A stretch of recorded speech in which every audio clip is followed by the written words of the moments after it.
C'est comme les appareils. Ouais, c'est comme les appareils. On cherche à charger ça. Ah non, mon téléphone là, il reste 15%. Non, non, il faut que ce soit 100%. Ah, mais mon téléphone il est à 40%. Non, moi, je préfère j'aime voir ça quand c'est 90%. 80%, c'est comme ça. C'est ça que nous, on aime. Tu dois te charger. Et l'énergie là, ça se dégage lorsqu'on parle, lorsqu'on fréquente les gens, lorsqu'on fait des choses, tout ça. On parle, on fait tout ça là. Ça diminue un peu, un peu, un peu, un peu. Lorsque aussi on prie pour les gens, on exerce des prières spirituelles, des autorités pour chasser les esprits, tout ça, pour juste tout ça, ça dégage, ça sort. Et sur ce, on cherche tout le temps à les recharger, à les recharger. Vous voyez, c'est pour ça que j'aime toujours conseiller, même à ceux qui servent le Seigneur, de toujours faire attention, même beaucoup de gens ils le font déjà depuis des années, même. Lorsque vous êtes en service, évitez que les gens vous touchent. C'est pour ça que le Seigneur, notre Seigneur, le Maître, il avait demandé qui m'a touché concernant la femme qui avait le père de sang. Lorsqu'elle avait touché le Seigneur, directement, elle avait reçu sa guérison. Parce que juste ce contact-là, un peu d'énergie sort. Ça peut guérir. Vous comprenez? Ça peut aussi faire autre chose. On sécurise ça. Et il y a le premier moyen de sécuriser, c'est de créer d'abord toi-même quoi? Un cercle. Cercle là, je ne te dis pas de faire un cercle. Bien sûr que non, tu peux aussi le faire, mais ça, ce n'est pas ce que moi je conseille aux gens. C'est qu'on voit les autres serviteurs, ils font cercle avec des sécurités, tout ça, tout autour de lui, des protocoles, tout ça. Parce que moi-même aussi, j'ai fait ça pour un homme de Dieu. On les sécurisait, vous voyez, tout autour de lui, pendant qu'il faisait le service, pour que les gens ne s'approchent pas de lui, parce qu'il était tellement chargé avec la puissance de Dieu, nous, on devait le sécuriser. Parce que moi, je faisais partie de l'équipe, de son équipe de délivrance. Donc, on devait le sécuriser. C'est comme ça. Mais maintenant, moi, perso, avec ma propre communion des êtres spirituels, c'est que moi j'ai reçu comme consigne, c'est de créer un cercle. Mais ce cercle-là, c'est un cercle spirituel. Et ce cercle spirituel-là, c'est invisible. Et ça ne se crée pas que non, faire un dessin, non. Non. C'est juste dans ton intimité et comment tu fonctionnes. Toi-même, tu fais des paramètres, tu sais que autour de moi, il y a des êtres qui sont là, qui fonctionnent et qui marchent avec moi. Mais pour arriver à ce niveau-là, ce n'est pas quand tu es encore dans le maternel et non dans le primaire. Ce n'est pas quand tu dépends encore sous le manteau, comme on dit, sous un autre serviteur ou une servante. Bien sûr, ça peut commencer là. Mais lorsque ça commence, il y aura des étincelles spirituelles. Parce qu'il y a des myriades, des myriades, des myriades d'êtres célestes. Des myriades des êtres célestes, plus nombreux que nous, qui sommes ici sur la terre. Et ces êtres célestes aussi travaillent pour le Seigneur et nous travaillons tous ensemble. C'est comme ça. Et ils sont dispatchés de gauche à droite. C'est pour cela, lorsque Daniel, un être céleste, était venu vers lui, il lui a dit que non, j'ai laissé Michael en train de combattre. Donc, c'est un autre qui parle avec Daniel. Il a dit non, j'ai laissé Michael en train de combattre. Lorsqu'il dit Michael en train de combattre, ce n'est pas Michael seul, c'est toute une armée. Vous comprenez? Parce qu'il y a des myriades et des myriades. Et j'aime bien lorsque je peux partager avec des gens qui aiment et qui montent déjà dans les niveaux supérieurs de la connaissance des choses spirituelles. Mais là, je dis partager avec vous juste Matthieu 16, 24. Pour ceux-là qui veulent suivre notre Seigneur, Jésus, si quelqu'un veut venir après moi, qu'il renonce à lui-même, qu'il se charge de sa croix et qu'il me suive. Donc, renoncer à toi-même, cela veut dire que non, ta vie ne compte plus, tu vis que pour lui. Moi, j'aime toujours dire aussi aux gens que quelqu'un qui a renoncé à lui-même, il doit se considérer comme quelqu'un qui est déjà mort pour le système de ce monde. Alors, lorsque tu es mort pour le système de ce monde, tu n'auras plus des envies. Oh, j'ai envie de ça, envie de ça. Moi, mes envies, ça a arrêté depuis 2015, Dieu me voit. Bien sûr que j'ai commencé ces histoires depuis, comme je dis, depuis plusieurs années. 85, 86, j'ai comme ça, et 98, c'est là que j'avais commencé à bien servir avec, à bien faire, 98.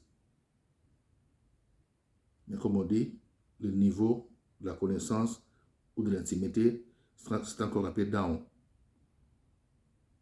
un peu bas. Vous voyez ce que je veux dire?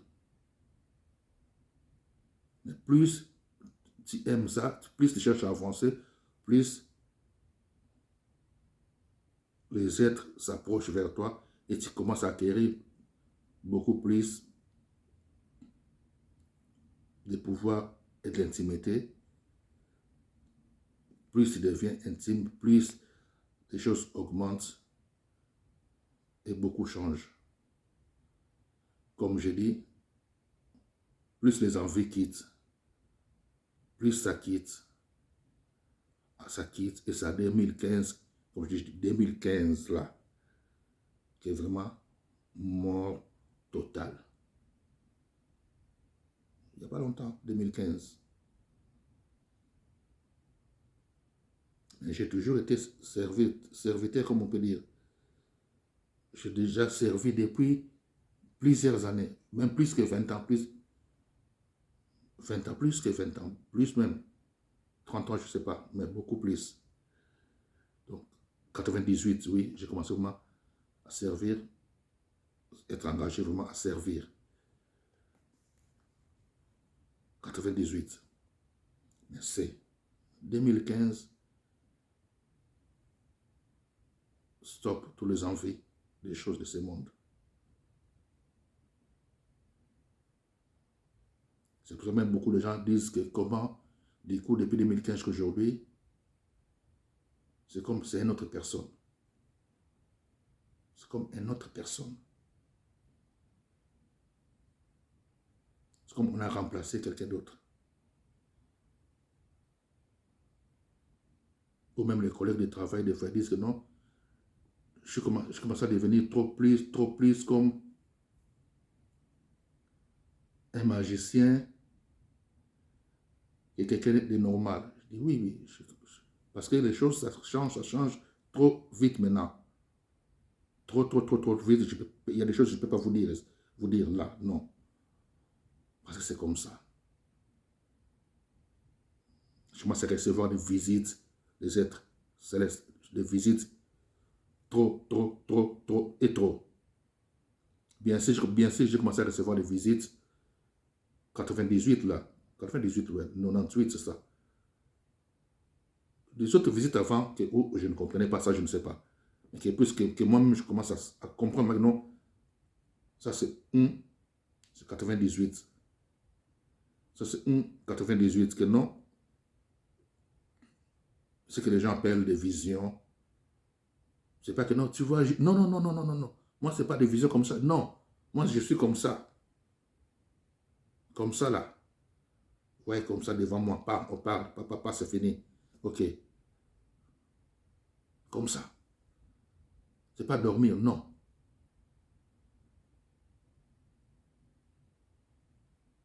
C'était à 98. Mais bon, par après, ça s'est arrêté. 99, 2000, j'ai servi normal 2001, ainsi de suite, 2004, 2000, jusqu'à ce qu'on a rencontré même Benny Hinn, je pense, Benny Hinn, je ne sais pas si vous connaissez, c'est un serviteur qui habite aux États-Unis là-bas. c'était en 2000, quand j'ai vu ces messieurs,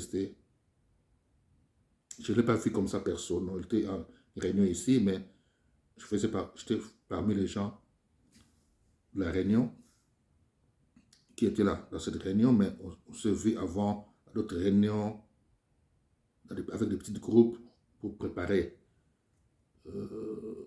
sa campagne. C'est passé à Antwerp, ici à Anvers, en Belgique, c'était 2008. Mais nous, on a vu son équipe, tout ça, parler, tout ça avec les gens de son équipe 2007 pour préparer ça. Comme étant donné que des serviteurs de ces pays, c'est ça. Bref, tout ça, ça s'est passé. Mais 2015, c'est là que non, où j'ai compris encore que j'ai encore vraiment renoncé encore. Oui, c'est comme si je suis revenu encore au départ, mais déjà, il y avait déjà la connaissance. Et là, je devais renoncer maintenant pour monter d'un niveau supérieur, plus élevé. C'est que nous, on dit faire un grand pas. C'est comme si tu marches doucement, mais tu veux faire un grand pas. Donc, c'est comme ça. Donc, c'est ça, les amis. Donc, je vous conseille, renoncer à vous-même. Et vous devez vous charger de votre croix, suivre les maîtres pour bien les servir. Et quand tu les sers, ne les sers pas pour gagner les biens de ce monde. Ne les sers pas pour avoir les biens de ce monde. Si tu fais l'argent, tu dois faire comme nous. Travailler, j'ai des fiches de paye ici. Moi, je travaille. J'ai mes fiches de paye, je travaille. Donc, trouver un boulot, c'est mieux. Ou si tu vois que non, tu ne peux pas trouver de boulot, ou tu n'aimes pas faire travailler, tu peux commencer à écrire. Parce que écrire aussi, tu peux vendre des livres et gagner l'argent. Des choses que non tu gagnes. Que d'attendre l'argent des autres qui viendront prier et donner encore l'argent pour toi. Non. Parce que lorsque les gens ramènent l'argent dans les églises locales ou dans les assemblées qu'on dit les églises locales, lorsque les gens ramènent l'argent, ce n'est pas pour vous, le serviteur ou les servantes, non. C'est pour l'église, comme on dit ça, l'église locale, bien sûr, pour permettre à l'église locale d'aider ceux qui sont dans les besoins. Pour aider ceux qui sont dans les besoins. Je pense que non, c'est bien expliqué même dans les livres des Actes des Apôtres, chapitre 4, chapitre 5, tout ça. Pour aider ceux qui sont dans les besoins. J'ai parlé avec un serviteur il y a quelques jours passés, je pense. C'est lui aussi qui travaille. C'est un pasteur, mais il travaille aussi. Des fois, il travaille avec moi. On parlait. Il y a des gens, des fois dans la vie, vous êtes là dans vos églises locales-là. Toi, tu peux avoir l'argent, mais la personne qui est peut-être à côté de toi, assise là à côté de toi, peut-être elle n'a rien. Il n'a même pas mangé. Mais il ne va pas te demander directement. Il te regarde seulement, il reste calme. Toi aussi, tu ne vas pas lui demander. Non. C'est pour ça que tu vas amener ton argent à l'église, comme offrande.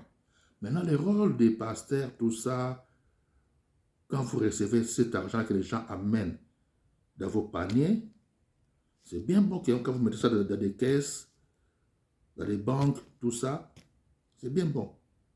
Mais de temps en temps aussi, il faut faire des annonces aussi aux autres que ceux qui sont dans les besoins de venir prendre, soit à manger, vous comprenez? De venir soit soumettre leurs problèmes et voir ce que vous pouvez faire. C'est ça le rôle de l'argent que les gens amènent dans les églises. C'est pour aider ceux qui sont dans les besoins. Vous comprenez? Exemple, moi je peux être là avec mes enfants, on n'a pas mangé. Je ne vais pas dire à la personne qui est assise à côté de moi que non, moi et mes enfants n'ont pas mangé. Non. On doit aller peut-être soit, comme ici, leur a dit, il a fait que nous, dans d'autres pays, où vivent dans le monde, il y a des coins où ils donnent des fois à manger. Vous comprenez ce que je veux dire? Les croix-rouges, tout ça, ils donnent des fois à manger. Il y a des familles qui vont dans des croix-rouges pour chercher à manger. Mais les pasteurs aussi, les églises, lorsque les gens amènent l'argent comme offrande, vous devez faire ce rôle-là aussi. Acheter des réserves, vous devez avoir des réserves de la nourriture, des pampers, toutes ces choses-là, des matériels scolaires pour des familles qui seront dans des besoins de temps en temps. Parce que, regarde, toi, tu viens donner l'argent. Parce que toi, tu as l'argent. Ou moi, je travaille, je vais donner l'argent. Parce que j'ai l'argent. Mais la personne maintenant, ou la famille maintenant, qui n'ont pas, il ne faudra pas non plus qu'on voit que non, il a dans les besoins. Ça dérange aussi des fois, vous voyez ce que je veux dire. Mais si c'est que non, il y a un service dans l'église qui s'occupe, qui donne aux autres. Donc il va directement passer, il va prendre soit à manger, à boire, des choses comme ça. Même des vêtements. Vous voyez, des fois on donne des vêtements dans des Oxfam, tout ça, dans les petits riens, parce que nous on sait à Belgique, ici à Belgique on donne dans les petits riens, Oxfam, tout ça. Et si les églises racontent toutes ces histoires-là, les gens peuvent aussi commencer à venir prendre.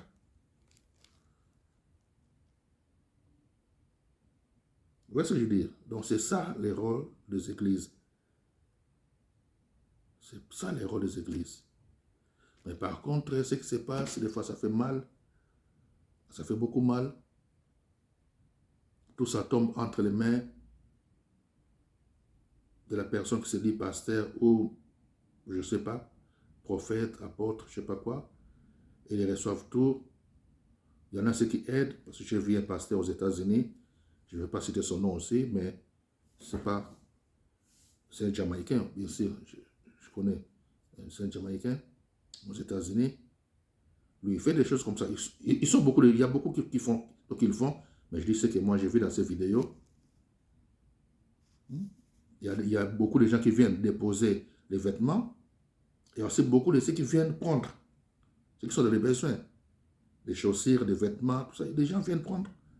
Des spaghettis, des boîtes, des conserves, tout ça. Les gens viennent prendre. C'est comme ça.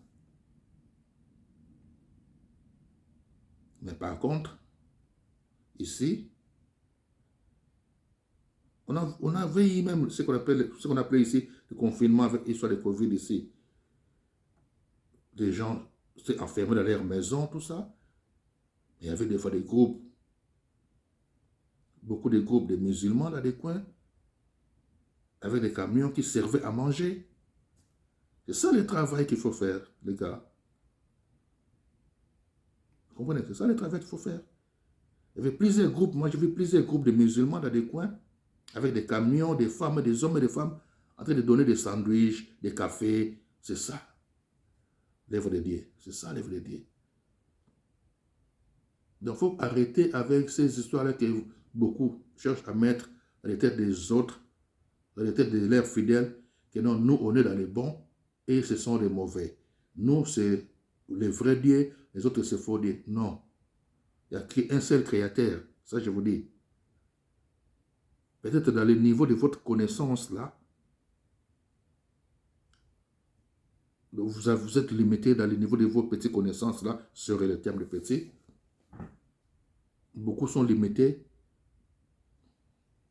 là. Mais je vous dis, lorsqu'on commence à monter dans les niveaux supérieurs, on comprend que non, il n'y a pas Dieu dans les religions, non. Dieu est en nous, là. Là. Le Créateur vient s'unir avec toi, là, dans ton cœur. Vous comprenez? Le Créateur vient s'unir avec toi, là, dans ton cœur.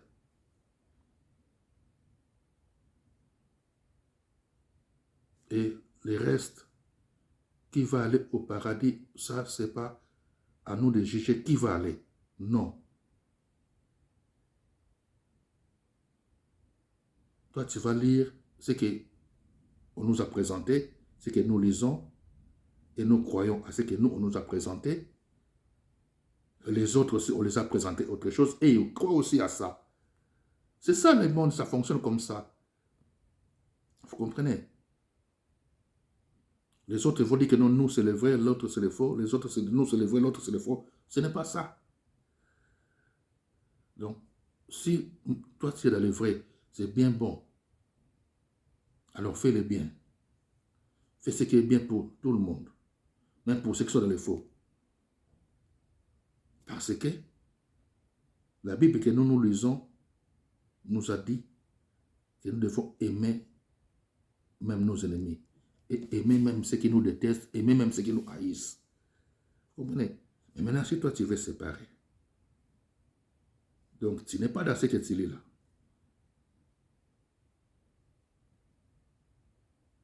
Vous comprenez? Donc, les gars, il faut bien voir l'œuvre de Dieu. Il faut bien voir l'œuvre de Dieu. Et n'oubliez pas, j'avais commencé par Matthieu chapitre 16, verset 24. Si quelqu'un veut venir auprès du maître, il doit premièrement renoncer à lui-même et se charger de sa croix pour suivre le maître. Et lorsque tu vas commencer à le suivre, comme j'ai rajouté là, Galates 2:20, que tu dois savoir que non, tu as été crucifié avec lui. Si maintenant ton corps la vit, ce n'est plus toi qui vis, mais c'est lui qui vit en toi. Comment ça, ton corps la vit, mais c'est lui qui vit en toi? Parce que le corps là n'est qu'une habitation, n'est qu'un domicile. Donc, nous sommes des esprits. Nous sommes des esprits. Et nos corps sont comme des domiciles.